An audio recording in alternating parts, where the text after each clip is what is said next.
para sa prayer. Huwag nato itong kasi-kasi sa Ginoo sa mga-pray kita silently.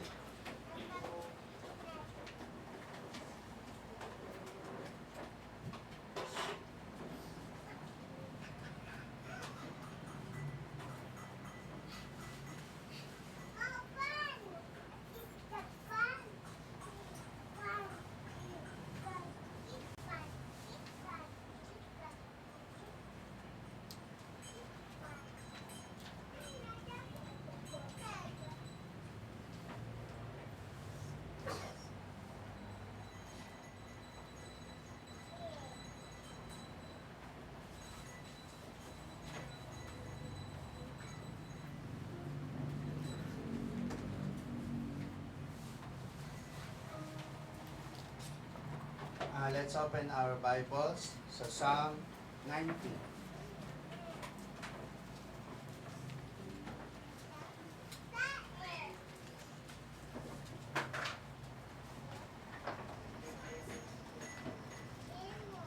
Basahon nato kini ang Psalm 90 sa tubag-tubag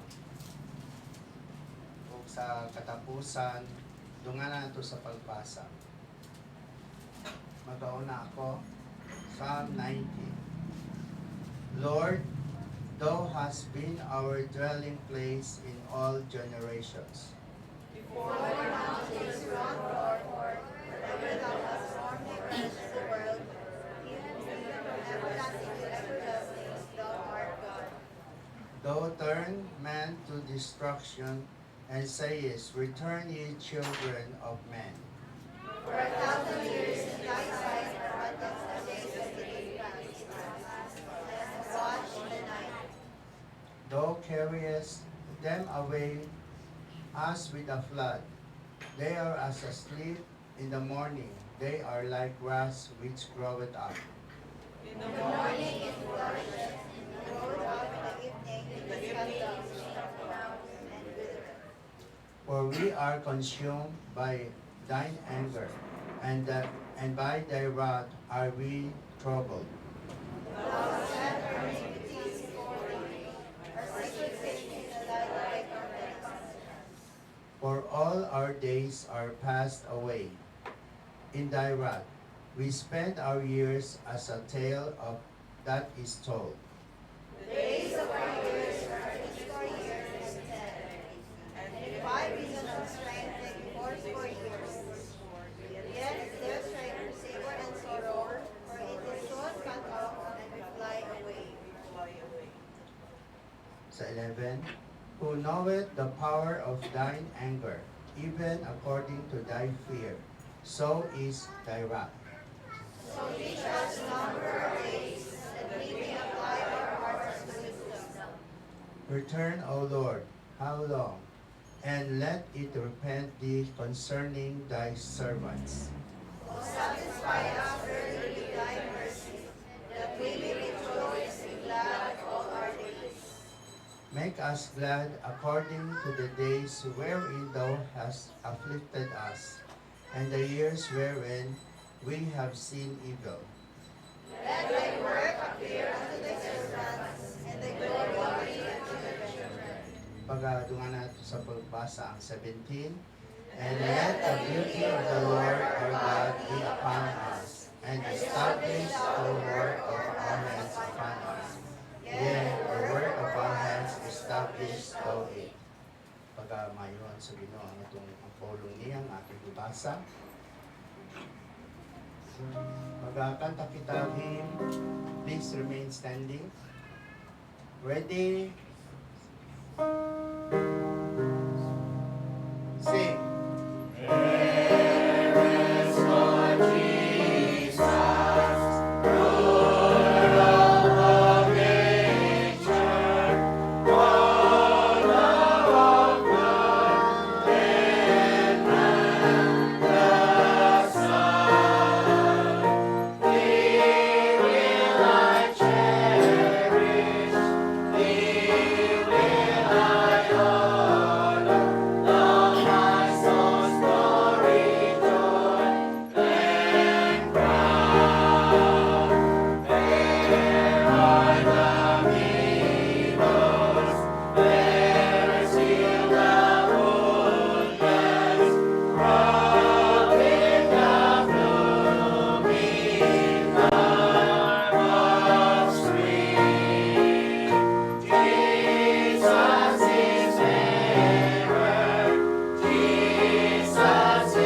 ta.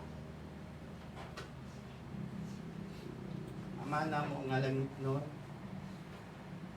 may mayaw na mga Diyos. Diyos namo nga labing gamhanan sa tanan. Diyos namo na puno sa gugma, puno sa grasya, puno sa kaluoy. Lord God, aniya kami karon Ginoo sa imong atubangan, Lord. Para ikaw, Lord, among simbahon, amo ang alagaran, Lord, ginahangyo na mo ikaw, Ginoo, nga unta, Ginoo, ang mga pulong, Ginoo, nga among madungog karon, magasulod kayo sa among mga kasing-kasing, Lord. Magamit na mo, Ginoo, sa pagkinabuhi ani nga kalibutan, Lord.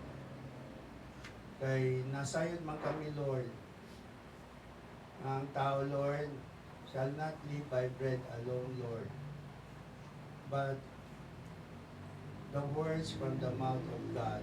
Mga pulong nimo, Ginoo, mao gayud ang dapat, Ginoo, sa amo ang Espiritu kalang, Lord. Usa, Ginoo, tabangi taon kami, Ginoo, ang mga pag-ampo, Lord, nga masabtan kayo namo, Ginoo, individually, Lord, kung sa ang gusto nimo nga ipadayag ka namo, Lord. Kay nasayod man kami, Ginoo, kung wala ang imong tabang, Lord, wala man gyud kami mahimo, Lord. O Lord, inaampo na mo, Ginoo, ginatugyan na mo among kasing-kasing diha kanimo, Lord. Tabangi kami, Lord, nga masabtan kayo na mo, Lord, ang mga butang nga langit nun, Lord. Tabangi kami, Lord. Kung adto na may mga butang, Ginoo, nga makababag, Lord, sa among pagbisar, Ginoo, sa pagpaminaw sa imong mga pulong, Lord, pinahangyo na mo ikaw, Lord, natabangan nimo kami, Lord, nga mawagtang kini, Lord, para kami, Ginoo, makafocus gayud, Lord, sa pagsimba kanimo, Lord. Kaya desire man kami, Ginoo, nga mao kini ang pinaka-importante gayud sa among kinabuhi, Lord. Mao gayud ang pag-worship kanimo, Ginoo. Ug bisan pa man, Ginoo, kung aduna may mga sala, Ginoo, sa among kasing-kasing, Lord, nga makababa, Ginoo, sa among pagsimba kanimo, sa among pagduol kanimo, pinapangayohan namo Ginoo pasaylo, Lord. Pasayloay taon kami, Lord, para kami, Lord, maging tako sa pagsimba kanimo. Kini mo ginaampo sa matamis nga ngalan ni Jesus, among personal nga manluluwas. Amen. In His presence, there is comfort. In His presence, there is peace. When you sing the Father's song, you will find such assurance in the presence of the Lord. Cover me, Lord, with your precious hand.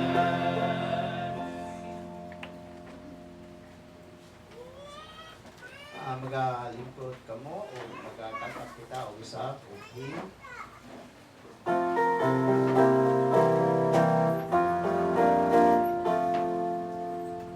Ready, sing. I know, Lord, I have heard thy voice, and it told thy love to me. I long to rise in the arms of faith, and get closer, grow to thee. Drawing nearer, nearer, blessed Lord, to the cross where thou hast died. Drawing nearer,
ta sa atong tithes and offering.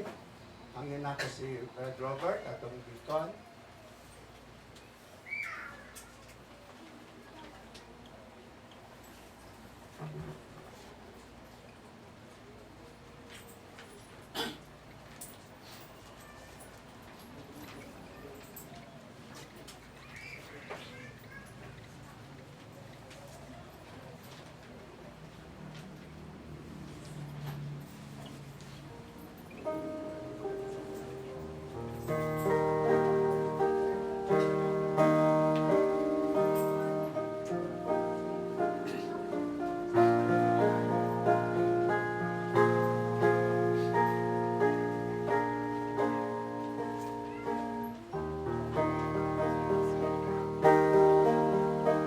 Hinangyo ko mo sa pagpindot para sa atong doxology.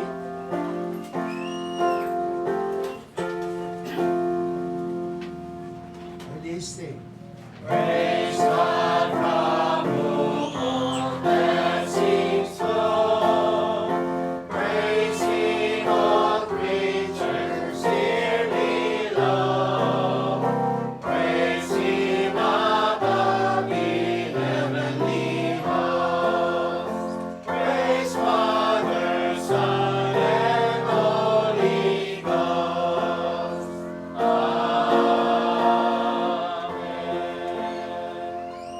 Lord, again, nagpasalamat din kami Ginoo sa grasya sa kinabuhi, Lord.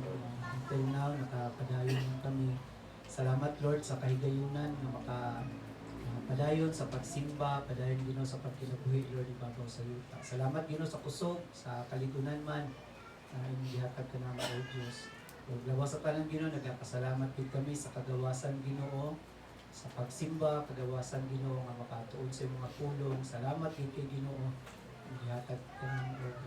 Salamat man usab, bisan pa man Lord sa ikapulong nga bahin nga ibalik Ginoo sa mga kaanakan. Salamat Ginoo sa paghatag sa trabaho, paghatag man Lord sa negosyo, pilitaan Ginoo sa mga kaanakan. Gumita kini Lord na sa lapit, pakabalaan na kini Ginoo.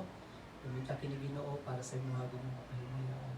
Kanamo nga tanan Lord, mga pagalingon sa paghatag Ginoo sa pag-worship dira kanimo ang wagi kinabuhi ang pinakamataas Lord na ma-offer na mo dira kanimo sa Lord enjoy yung mga kasing-kasing always kita Ginoo sa presensya sa sala kung ginawa mo nga pagsimba paghalad Ginoo sa mo ang kinabuhi Ginoo karong adlaw maging acceptable man Lord sa mga ibabaw. Ilatugyan ang tanan sa ngalan ni Jesus. Amen. Magkalito mo sa pag-ikon.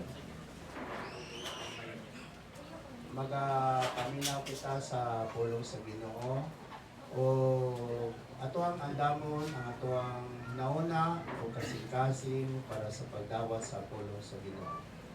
Pagkadadon ni Pastor Kemuel Sinina.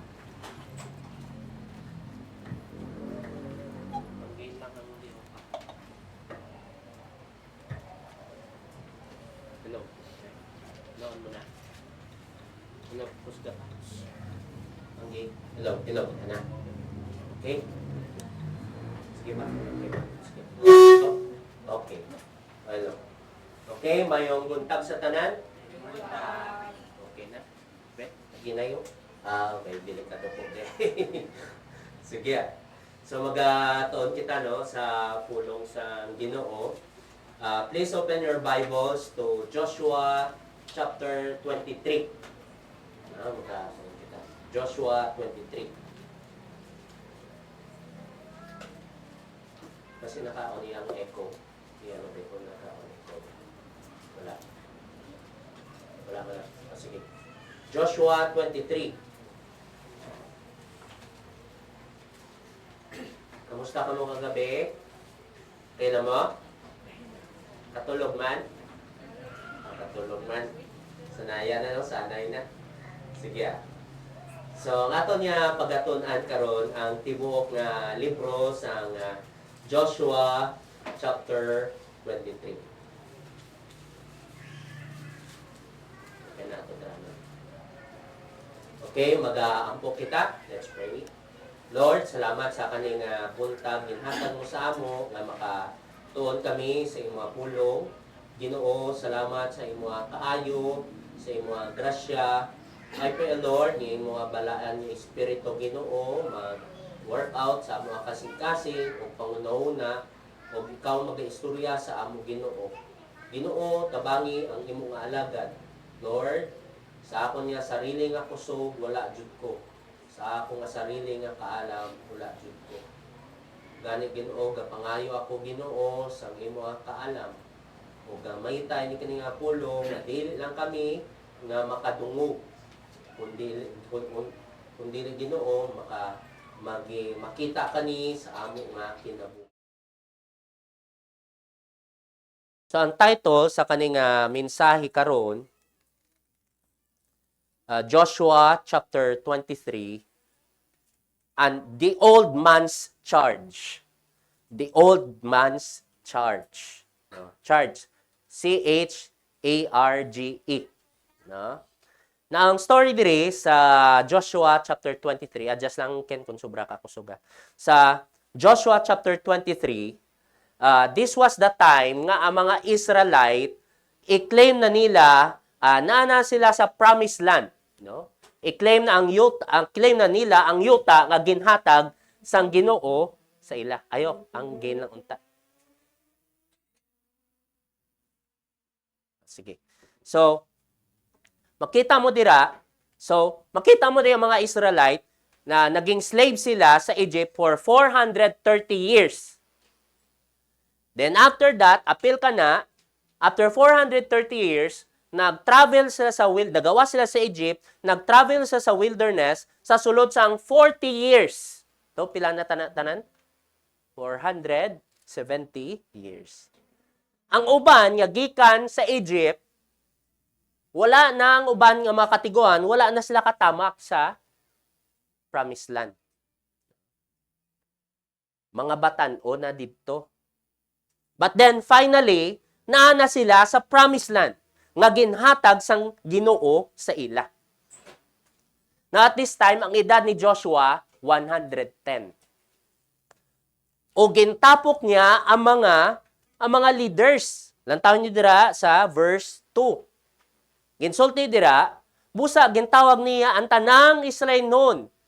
Apil ang mga tigdumala, mga pangulo, mga maghukom, o mga opisyalis. Na ang difference diri kung lantaw mo dira sa Joshua chapter 24, ginpatawag sang Ginoo ang tanan nga Israel noon. Pero sa diri sa 23, ang kinalahi diri, ginpatawag niya ang mga leaders. No? Now nga naman, it is because at this time, naana sa ila, ang promised land, ang iban wala pa nasakop, pero promise na sang Ginoo, ngay hatag sang Ginoo sa ila. Now, ang success, ang security, or ang failure sa promised land na depende jud sa leaders. Mo na nga ginistorya diri ni Joshua una ang mga leaders. Then samtang nagaistorya si Joshua sa ila, ang Ginoo nagsulti ang Ginoo nagstorya sa ila paagi kay Joshua sa verse 4 to 5. Ginsulti dira nga ang Ginoo nagpromise sila, you will have sure victory. Ang iban nga yuta nga wala pa ninyo nasakop, assured na of victory. Lang nga.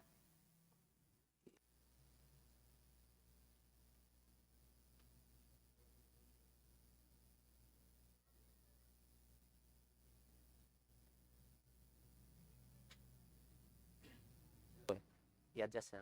Ang gain lang. Okay. So, ginassure sila sang victory. No?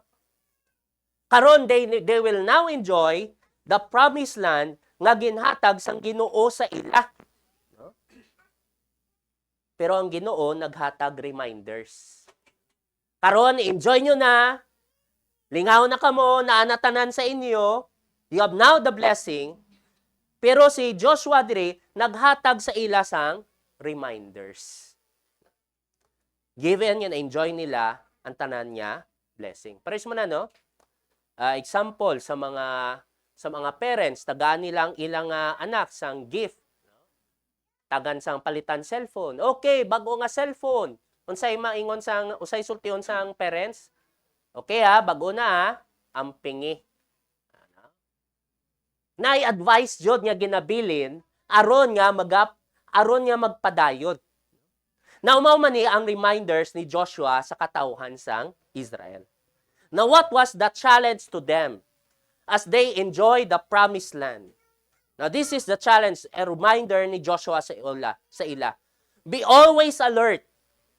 Be always vigilant. And never be deceived. Reminder ni Joshua sa ila, samtang nag-enjoy ka mo sang blessing sang Ginoo sa inyo ang kinabuhi, magbantay ka mo. Be vigilant. Ug ayaw ka mo daon ta magpailad. Our spiritual victory or failure depends upon it. Mao man na sa ato, no?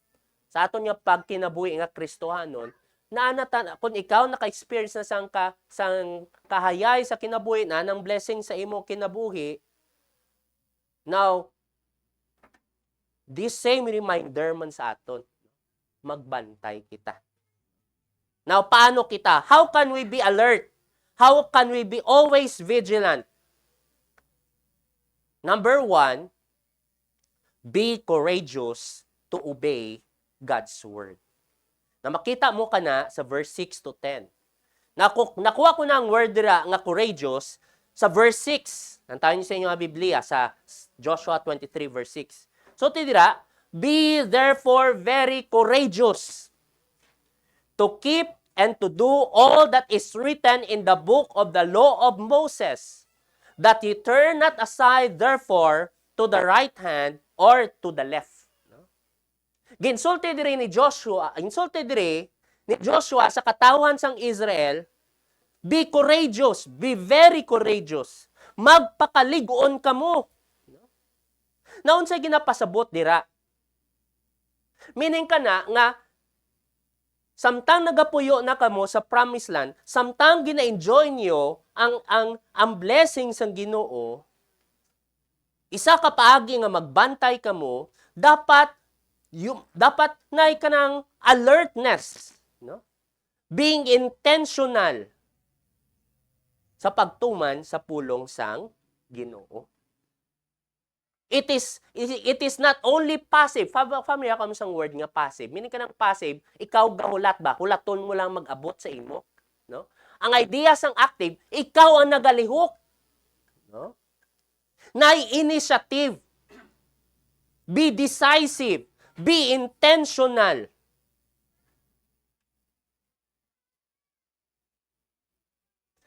Be intentional in what? Of course, by obeying the word of God. Naga-remind dira si Joshua sa katawan sang Israel, dili pwede nga kanang may word kita nga, dili pwede nga kamo maging pilot mode lang kamo. Kabalo ka sabot kamo sang word nga pilot mode. Pares ka na ang mga piloto sa eroplano, kung layo kayong ilang biyahe, pila ka oras, dili na sila permanente gagunit sang no, sang say tawag na manubila, wala ko balo, no? Kundi kung stable na ang altitude, ang pressure, ang pilot na ginatumok na siya nga autopilot. Meaning sana dili siya ang nagamaniho. Kinsa nagamaniho? Ang computer na. Now, sa ato karon ay technology naman na sa sakyanan na ginatawag nga autopilot mode. No? Diri sa Pinas, murag wala pa na. Pero sa uban nga nasod, may naana na. Nga kanang dili ka na lang mag-drive, lingkod ka lang dira. Gaan mo lang instruction kung asa maadto. No? Now, si Joshua nagaingon diri, dili pwede nga, pares ka na sa aton nga pagkinabuhi nga Kristohanon, murag pilot mode kita, lingkod lang kita. Murag walay ka ng paningkamot ba? Mo na ang danger sa ato kung naanak kita sa comfort sa ato nga kinabuhi. No? Ay, kanindot, na electric fan, na aircon, na blessing tanan. No? Murag kanang ang imo nga kinabuhi, murag pilot mode ka na, wala na. Ay, bayin na ang pulong sang Ginoo, wala man, dili man. No? Okay man tanan, kalmado man. No? Pero karon di ba, pag-abot sang linog, may iba na nga hala, open na Bible. No? Kay na ay, nag-change of tempo na. Nagasulti diri si Joshua, we cannot be in a pilot mode. Na dapat nay maski unsa man yung mga bation, maski unsa man yung panahon, na jud paning kamot. In Joshua 1:8, before pa ni, nga ginsakop nila ang promised land. Insulti dira, before conquering the promised land, in Joshua 1:8, nagsulti si Joshua, nagsulti ang Ginoo kay Joshua, this book of the law shall not depart out of thy mouth, but thou shalt meditate therein, day and night, ang pulong sang Ginoo, that thou mayest observe to do according to all that is written therein. For then thou shalt make thy way prosperous, and then thou shalt have good success. Ang ginapasabot ni Joshua, ang paagi nga maging successful ka is sa pagsakop sa promised land is to keep God's word. Now karon kay nanatanan sa ila, naana sila sa promised land, na nindot na ilang kinabuhi, still, si Joshua naga-challenge naman sa Israel nun, still, keep God's word. Obey God's word. Sa kita madumduman na nato ang pag-open sang Bible kung may problema na kita.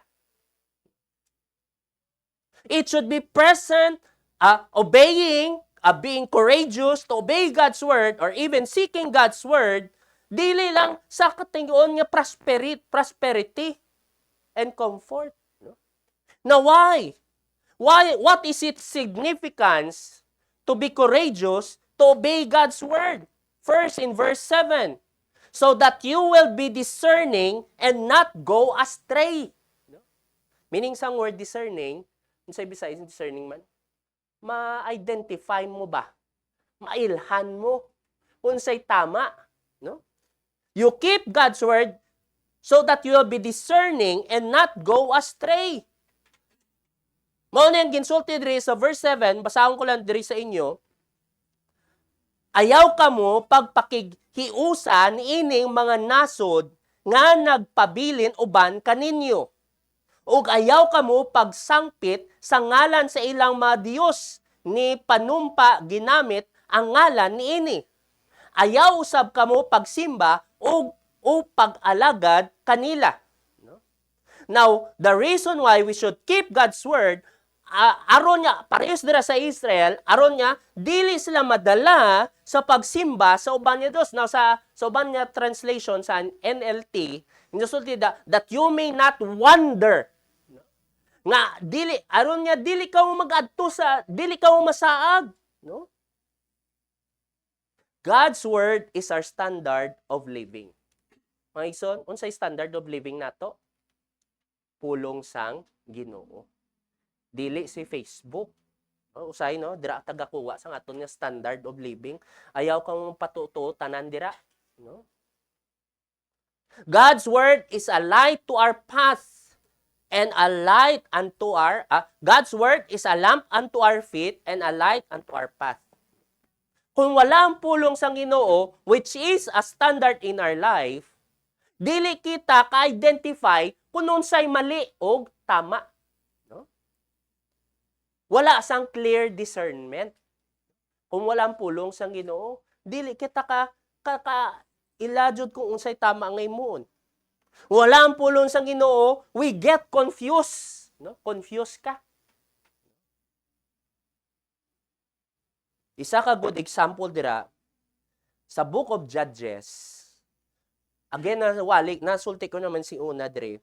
Sa Book of Judges, mo na ginatawag na kung sa history pa, that was the dark age of the time of Israel. Kaya nga naman, at the time sa Judges, walay hari dira, ug ang emphasis sa pagtudlo sa pulong sa Ginoo sa mga katawhan, wala jud nagaan importance. Now, isa ka tribo nga ginggaan sang Ginoo sang responsibilidad sa pag-share, sa pagsangyaw sa pulong sang Ginoo, pagtudlo sa pulong sa Ginoo sa tibuok nga nasod sang Israel, mao ang tribo sang Levites, the Levites. Ang ilang nga role dili lang gikan sa ila ang mga pare o dili lang gikan sa ila dili lang sila ang ga-serve sa temple, kundi sila na role kay naam nga mag-share pag ano ba kung sa religious instruction. Pero sa Book of Judges wala na mention nga ginhimo na sang mga Levites. So what happened? In the Book of Judges, makita mo nga kanang wala na sang discernment. Now, let me share you a story. Isa ka good example dra sa Judges chapter 17. I-scan through niya pero i-share ko sa inyo dre. Sa Judges chapter 17, may isa na katao nga ngalan niya si Micah. Na ang iyang nanay nag-curse siya, no? Nagpadala sang curse sa nagkawat sang kwarta ya, ang nanay kay ginkawatan sang kwarta, no? Sa nadunggan sang bata, nga sang anak nga si Micah, nga ang nanay niya nag-curse sa ang nagkawat ni I will curse, mo sulti sa nanay niya. So si Micah ginbalik niya ang kwarta. Sabi no? Ma, ibalik ko ang kwarta. Ako ang nagkawat. O ginsulti dira sa verse 2, sulti sa nanay sa New Living Translation, sulti dira, the Lord bless you for admitting it. Maayo kay gindawat mo. No? Ginbalik sang anak ni Micah ang kwarta. O ang ginhimo sang nanay, lang tawa diri, ang ginhimo sang nanay, kay ginbalik ang ako niya kwarta, ang part sang ako niya kwarta, i-dedicate ko sa Ginoo. Noon sa paano niya gin-dedicate? Nagpahimo siya sang idol. Nag-request siya nga maghimo sang idol. Kabalo ka mo sa ginsulti isang iya nga sang ano dre, sulti isang mama niya, I now dedicate these silver coins to the Lord. In honor of my son, I will have an image carved and an idol cast. Grabe no? So, ang iya nga mama, so ano mo to, napahimuan si Micah sang idol, o si Micah, ginbutang niya na sa iya nga balay. Ang idol, ginpahimuan niya sang altar. Si Micah. O ang iya nga anak, ginhimo niya nga pare. So, naghimo sa sang kutingkot, sarili nga pagtulunhan. No? And kung lantaw mo dira sa verse 6, lantaw niya dira, basahan ko diri, in those days, Israel had no king. So the people did whatever seemed right in their own eyes. Gapagusto sila. Now, isa ka adlaw, may nag-adto nga isa ka Levite. Diba? Insulti ko na niyo ang roles ng Levite. Na ang Levite, nag-adto dito kay gapangita sa sang maayo nga puyan. Sa nakita ni Micah, nangutan na sa kay Micah, asa kagikan? So, gikan ko sa Bethlehem. Unsa ka? Levite ako. Unsa insulti ni Micah? Ay, diri ka puyo sa ako. Himonta ka nga parin ako. Ako ang maghatag sa imo sang sweldo. Now, lantawa diri sa verse 13. Sang nahimo yan na, ang Levite nga na pare. Lantawa bala ka ng, wala na, there's no discernment. Verse 13, sulti niya, kay may pare na siya. I know the Lord will bless me now, Micah said, because I have a Levite serving as my priest. Now, that was para sa iya nga idol. At that time, the book of Judges, murag wala na sang discernment. Nga kanang tinuod nga pagsimba sa Ginoo, murag na sagol-sagol na. Kuno abi, ang pagsimba sa idol, ay gasimba ko sa idol sa ngalan sang Ginoo. Confused na. There's no clear discernment. And there are times sa aton nga kinabuhi nga Kristohanon, murag mao kita na. The moment we are not serious with God's Word, even ang mga maayo, mga dautan nga ginahimo naton, butangan pa naton to God be the glory. Ginasanitize na lang para mulag maayo lang taon. Even there times sa aton nga personal nga kinabuhi is because dili kita seryo sa pulong sang Ginoo, murag okay na sa gulan sa mga dili maayo. Nag-normalize na. One thing, mura no? Isod kayo na ba? Nga kanang iya sang Ginoo nasagulan na sandi may murag normal na okay na ang tanan. Okay ako sa kalibutan. Na ako pag gusto paghimo sa akong sarili sa kalibutan for the weekends, weekdays, then at least nagasimba ako may bawi ako nga pangsimba sa Ginoo. Murag okay na. This is what happened. Muna nag-warning diri. Actually, Joshua, Book of Joshua, sunod na ang Judges. No? Naghatag na nga daan warning si Joshua sa ila. To be, kung dili ka mo, nga kanang may sarili nga pagpaningkamot, to be courageous, to keep God's word, you will not be discerning. And you will go astray. Ikadua, the significance of being courageous to obey God's word so that you will remain faithful to God. Natawad dira sa verse 8 to 10. So tidra no? So tidra sa Bisaya, pag matinumanon hinuon kamo sa Ginoo nga inyong Dios sama sa inyong ginabuhat hangtod karon. Now, when you keep God's word, ang rason nga you keep God's word, aron nga kita maging matinumanon or faithful. Ang sa inyo nga Bible, sa King James, ang word nga cleave. Ang word nga cleave, it means loyalty, devotion. Maigsoon, you cannot remain faithful to God if we are not serious with God's word. Usahay tapalan na to, faithful ko sa Ginoo. But then at the first place, are we even serious with God's word? You cannot remain faithful to God if we do not even obey His word. Nagadepende jud sa aton nga attitude sa pulong sang Ginoo.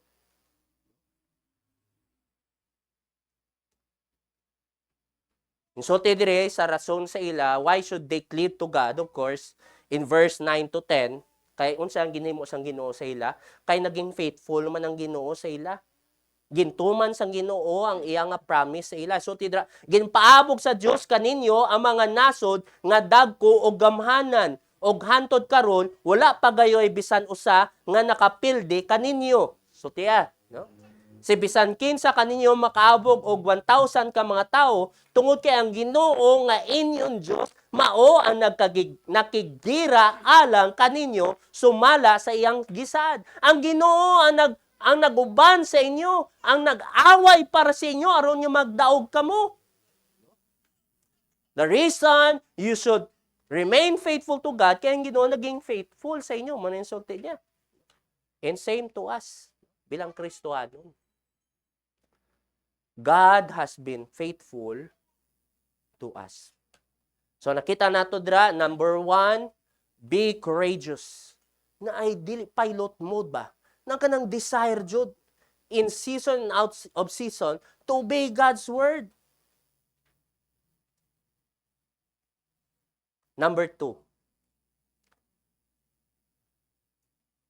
how to be alert and to be vigilant. Number 2 is love the Lord your God. Kita ra sa verse 11 to 13. So sa verse 11, take good heed therefore unto yourselves that ye love the Lord your God. Nindot ni sa lahi nga translation, so adra sang take good heed. In other words, ang meaning sang take good heed. So be very careful to love the Lord your God. Now, before nila nasakop ang promised land, mao na nang guidelines na ginhatag sang Ginoo sa ila before pa, no? Makita dira sa Deuteronomy chapter 6 verse 4 to 6. Hear, O Israel, the Lord our God is one Lord, and thou shalt love the Lord thy God with all thine heart, with all thy soul, and with all thy might. And these words which I command thee this day shall be in thine heart. No? So ang Ginoo naghatag command, no? To love the Lord your God. This is the way for you to be alert. Nga dili ka mo mailad sa mga nasod. Sa aton bilang Kristohanon, core values ni nato. Core value nato. To love God, and you shall love the Lord your God with all your heart, with all your soul, with all your mind. Tama ba? With all your mind, and with all your strength. There are times, no, makapangutana ka, no? Murag, there are times na naging familiar na lang kita na, no? Kana nga pulo. Pero nakapangutana ba kita? Is it really true? Tinuod ba? Tinuod ba? Now, what are the consequences if we fail to love the Lord our God? What is the consequence? Nantawan sa verse 12. Our devotion transfers to another. No? Ang aton nga devotion, ang aton nga loyalty, kung ang nagluya kita sa pagigugma sa Ginoo, mabalhin sa uban. Tama bang word ko? Mabalhin sa uban. Nantawan niyo sa verse 12. Else, ang ano, kung magluya ka mo, else, if you do in any wise go back and cleave unto the remnant of these nations, even these that remain among you shall make marriages with them, and go in unto them, and they to you. Sabi saya, apan kung talikod ka mo kaniya, ug makighiusan ining mga nasod nga nagpabilin uban kaninyo, ug makigminyo kamo kanila. Nakabalo ka, kung lola ka mo kabalo, ang mga naso sang nanang Israel, ang uban nga nasod nga nagapuyo sa ila, wala sila gasimba sa Dios nga tinuod. Gasimba sila sa idols, no? And along with the practice of worshiping idols are mao ang mga immoralities, no? Na temple prostitute sila, no? Tingin nasulti dira sang Ginoo sa ila, ayaw kamo nga makighiusa, makigrelasyon sa uban nga nasod. No? You remain to love me. Love me. Aron nga magapabilin kamo sa ako, or else your devotion transfers to another. When we fail to treasure or value the love of God toward us, our devotion or faithfulness transfers to another. Kung magluya kita sa atong pagigugma sa Ginoo, mao nang gamiton sang yawa nga mabalin naton yung pagigugma sa uban. Nga maghigugma ka na sa lahi, nga gaan mo na value ang lahi. Dire mo na ginatawag nga spiritual adultery. Diba kung masang spiritual adultery? Kanang di ba ang sa word nga adultery, ang dapat ingugma mo ang imo nga loyalty, devotion mo na adjud sa imo nga husband or wife, di ba? Pero kay nagluya na yung pagigugma sa iya, nangita na sang uban. Mao man nga idea di spiritual adultery. Ang gaumapaw nga pagigugma niya, delikado dra kun dili na sa Ginoo. Chances are mabalhin sa uban. That's why God desires no share of position of that love. Dili jud ang Ginoo ganahan nga nay parte sa iya nga posisyon sa pagigugma nato sa iya. No? In Joshua 24:19, after na, so tidiri, and Joshua said unto the people, ye cannot serve the Lord, for He is an holy God. He is a jealous God. God is jealous. Tao gani gaka-jealous. No pa yan Ginoo no? Unsay bation mo? No pa kayang Ginoo? Isaiah 42 verse 8 nagasulti diri, I am the Lord, that is my name. And my glory will I not give to another, neither praise to graven images. Dili ko ganahan nga may ka-share ako. You know, mga igsoon, what are the things, there are times, nga ginabutang nato in level sa aton nga pagigugma sa Ginoo? It can be our work. Sing una, sang medyo gamay pa lang ang sweldo, seek God first. Abtik magatag offering, kay gamay pa lang ang 10% mo. Samtang na, gadako na, busy na, wala na. It can be our school. Everybody is always busy. Nadepende na kung unsa imo nga priority. It can be our friends. It can be our family. Kani include ko na ni. It can be your uyab. Kaya nga, dili man na maiwasan nga sa ato diri sa church na mga uyab naman uban. Pero kung ang motivation nato sa pag-alagad sa Ginoo ang aton nga uyab, maabutan tiyon yang uyab ang may value kumpara sa Ginoo, delikado ka jud. It can be anything in this world. God does not want to have a share of His love, or else your devotion will transfer to another. And not only that, the consequence we fail to love the Lord our God, in verse 13, we will bring pain, not only transfer devotion to another, but also we will bring pain and troubles to ourselves. Magadalas ang kasakit, kalisod sa atong kinabuhi. So, tidira sa verse 13, sigurado, kinsot, i-warning nga ni Joshua din mga isa nun, kung kamo magbalhin sa inyong devotion sa lahi, so tinya, sigurado gayud nga dili na ipaabog sang Ginoo ang inyong ang sa Ginoo ang inyong Dios kining mga nasura, mga nation sa ila palibot. Mahimo silang sama kadelikado sa litag alang kaninyo. Maghatag sila kasakit kaninyo. Sama sa kasakit sa lapdo sa latigo. Diya sa inyong likod o sa tuslok sa tunok sa inyong mga mata. Magpadayon kini hantod nga mga matay kamo niining maayo nga yuta nga gihatag kaninyo sa Ginoo nga inyong Dios. Nakulang taon dira sa King James sa verse 13. May words dira do nga snare. It will be a snare, a trap, scourge, thorn. Napansin ko kanang may pattern ba? Snare. Snare is like murag trap man siya, pero ang snare murag pare-pares lang snare ug trap. Ang similarity, di ba ang trap, paano ka makatrap sang isa ka hayop? Kilanan mo ano? May bait. Pares na ang hayop, magkaon siya nindot. Wow! Wala sa kabalo nga bait di ay. Pagkauman, na-trap siya. At first, when you transfer your devotion to another, at first, you will feel enjoyment. Malingaw ka, kanindot.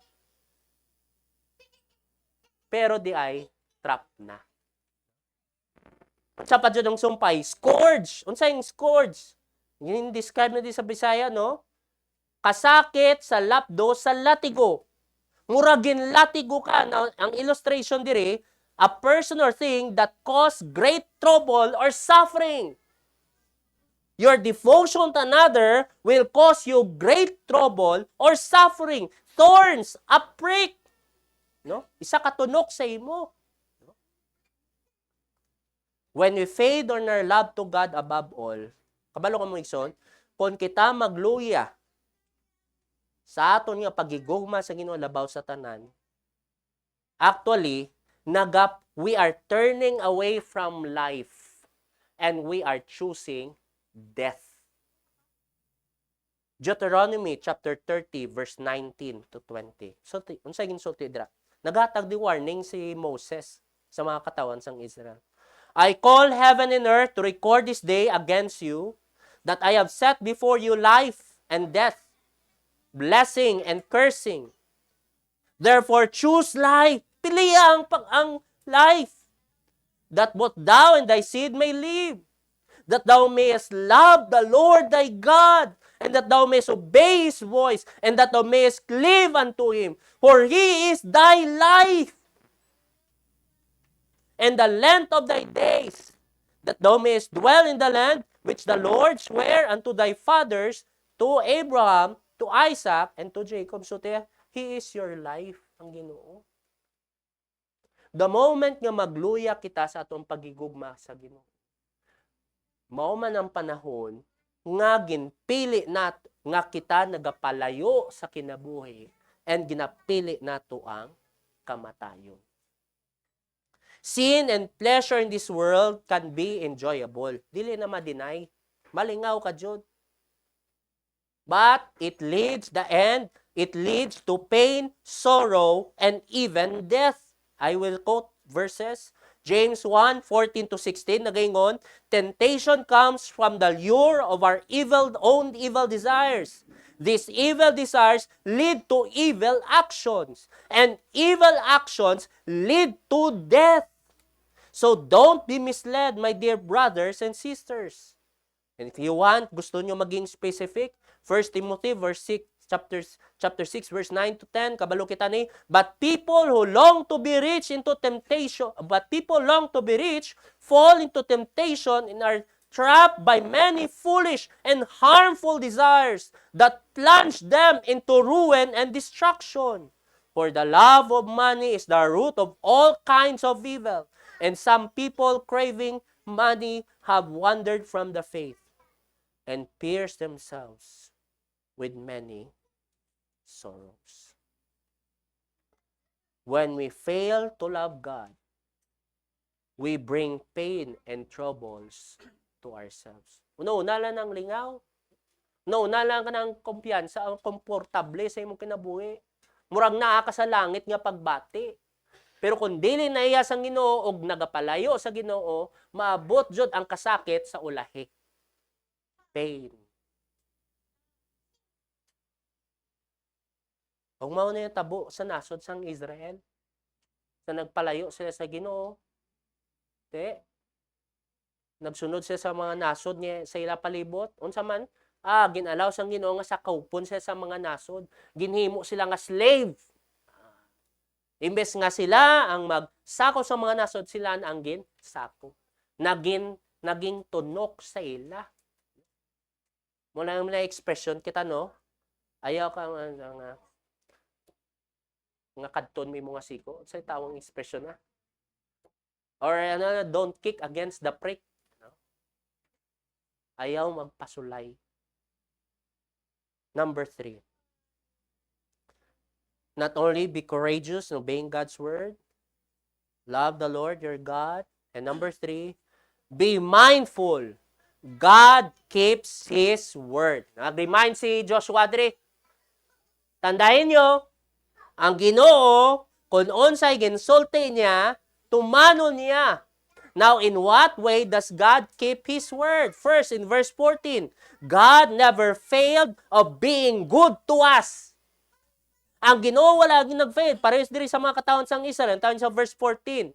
So, ni Joshua diri, hapit na ako mamatay. Nahibalo ka mo sa tibok ninyong kasing-kasing o guna-una nga gituman sa Ginoo ang inyong Dios ang tanang maayong mga butang nga iya gisaad kaninyo. Wala gayoy bisan usa nga wala natuman. Sa inyo dira sa King James, not one failed. Wala jud na fail ang Ginoo. God keeps His word. He always gives what is good to us. Even at the point of giving His only Son. Diba? Grabe, no? Hatagan isang Ginoo nga bugtong anak para sa ato. Why not ang uban pa jud? God gives the good things to us wala sang pagduwa-duwa. Kung maayo para sa imo, ihatag jud sang Ginoo. He will never fail it. In James 1:17, amo nang pauna dira. He will give it without shadow of doubt. Maigsoon, look back in your past. Ihapa ang tanan nga kaayo sang Ginoo sa imo. Ang pangutana, has God failed you? Karon, naitrabaho ka na, maayo na imo kinabuhi, graduate ka na, or unsa man dira, has God failed you? Usay ato yung ginahihap lang, ang mga pitsi-pitsi nga mga disappoint, pitsi-pitsi, Bisaya man. Kabalang mo sa pitsi-pitsi? Kana mga ginagmay-gagmay, o ginamajor na nato, nga in fact, daghan, mas dako mga bagay nga maayong ginuman Ginoo sa ato. Has God failed you? God never failed of being good to us. Verse 15 to 16. Now, insulti be mindful, God keeps His word of being good to us. But also, nailangitan na to, verse 15 to 16. God will never fail to discipline us. Kung ang Ginoo maayo man, ang Ginoo, dili man siya mag-fail sa pagdisiplina sa ato. Kung kita magluya sa aton kinabuhi, kung kita magpatawhay lang, magpahayay sa aton spiritual life, if we seek and love other things more than God, usahay pa kumpiyansa kita there times, kay na mga maayo nga butang sa aton ikinabuhi, o ang Ginoo pa ang naghatag na, isip ta, dili na pagkwaon sa Ginoo, ang Ginoo naghatag. Kumpiyansa kayo. But we forgot nga kung unsa man ginhatag sang Ginoo, pwede akwaon. God will not, dili mo na mapungan ng Ginoo, you cannot stop Him. He will never fail to discipline you, discipline us. Kung kumpiyansa kita, nga naitrabaho na kita, sa result, nalimtan na ang Ginoo, ayaw ka pa kumpiyansa dira. God will take it out for you. This was the case of Israel. Ang tawag dira. Sa verse 15 to 16, basahan ko diri. Apan maingon nga gituman sa Ginoo ang inyong Dios ang tanang maayong butang nga iyang gisad kaninyo. Tumanon usab niya ang kalaglagan nga iyang gipasidaan kaninyo. Hantod nga mahanaw kamo sa yuta nga gihatag niya kaninyo. Verse 16.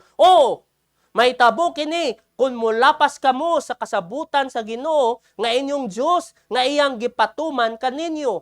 O kung masimba kamo o mualagad sa ubang mga Dios, ipatagamtam gayod niya kaninyo ang iyang kasuko.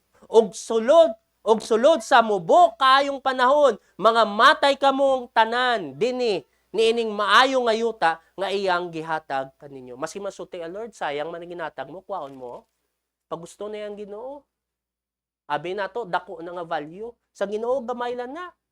Kaysa ang kapanagiya sa tanan.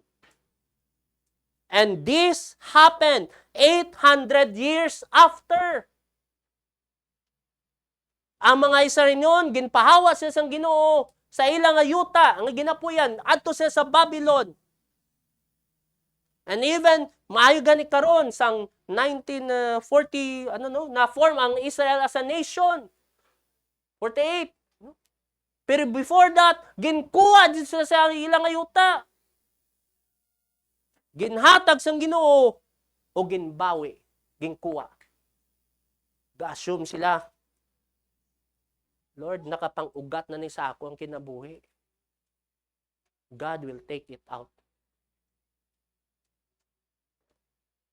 Sa aton recently, the less ang mga naitabo, ang recently nagatudlo sa ato, nga walay bagay nga pwede nato magunitan diri sa kalibutan. Linog, mayon ang bagyo kay may warning sign pa. Pwede ka pa ka-prepare, no? Linog. Maski ang imong balay, mansyon na, tanan, naplastar mo na ito na balita ganiya bago na uman niya balay, naglinog dayon. So, no? Di ka kaingon niya, wala na ni, apo na ni perdaminti. Be mindful. God keeps His word. Look at ourselves in the mirror. Imagine mo may mirror ka dira. Look at yourself in the mirror. Lantawa kung kinsa kasing una, o kinsa kakaron. Sang nadawat mo na ang mga dagan nga panalangin sang Ginoo sa imong kinabuhi, o ginagyan mo ang dagan nga kaayo sang Ginoo sa imong kinabuhi, unsa ka na karon? What have you become? Sadly, there are times, imbes nga in response sa kaayo sang Ginoo, daan nga blessing, mas naay kadasig pa jud sa pagsunod sa Ginoo, nagbaliktad. Wala na. Mas gin-value pa ang curricular sa kalibutan. Kaysa diri sa pagpangalagad sa Ginoo. Importante pa dito nalimtan ng Ginoo ang naghatag tanan dira. Be always alert. Be always be vigilant and never be deceived. Our spiritual victory or failure depends upon it. So, paano natin maging alert? Be courageous to obey God's word. Don't be on a pilot mode. Na-desire jud. No? Kasi kung hayay ta, wala. Limtan lang. Love the Lord your God. Honestly speaking, let us ask ourselves, is that true? And number 3, be mindful. God keeps His word. Blessing, He will give it to you. Discipline, ihatag man sa Ginoo sa atin. Let's pray. Ginoo, salamat sa iyong mga pulong nga mo na tunan karon. May this be a challenge for all of us, Lord, bilang pagkinabuhi ng Kristohanon. Nindot nga na ikayahay kami nga ginaagyan. Dagan niya blessing nga amo niya ginadawat. But oh Lord, help us to be alert, to never forget nga tanan kani gikan sa imo. Lord, teach us, Lord, to be courageous in obeying your word, to love you, and even to be reminded that you will always keep your word. Thank you sa amon pagtuon karon. In Jesus' name, Amen.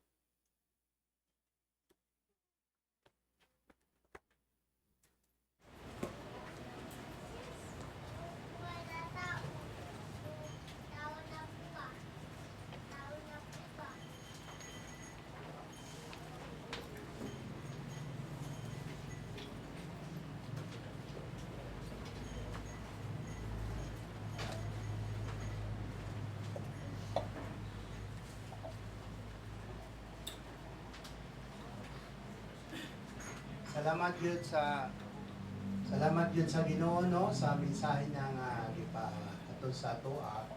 We must love God with all of our hearts. As ato ang response, we must trust and obey. O ginahangyo ka mo sa pagtindog para kataon na to ang hiing. Trust and obey.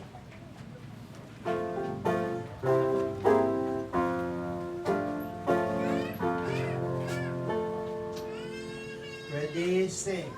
When we walk with the Lord in the light of His word, what a glory He sheds on our way. While we do His good will, He abides with us still, and we know who will trust and obey. Trust and obey, for His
Ginoo namon nga balaan, ikaw ang Diyos nga makagagahong, Diyos nga nakaibalo sa tanan nga mga butang, na dapat namon ikaw kahadlukan, kagtahuron, sa mga pagkagusan ni mga kanakan nga nakaila sa imo Ginoo. Salamat Ginoo kining adlaw na makasimpa kami sa imo. Ikaw maghahatag sa matarong kag maayong mga butang balik para sa imo Dios sa kaymayan kagadayawa sa imo ngalan. Hatag naman ang tanan gid nga pagdaig paghimaya sa imo ngalan. Now unto the King, eternal, immortal, invisible, the only wise God, be glory and honor both now and ever. Amen.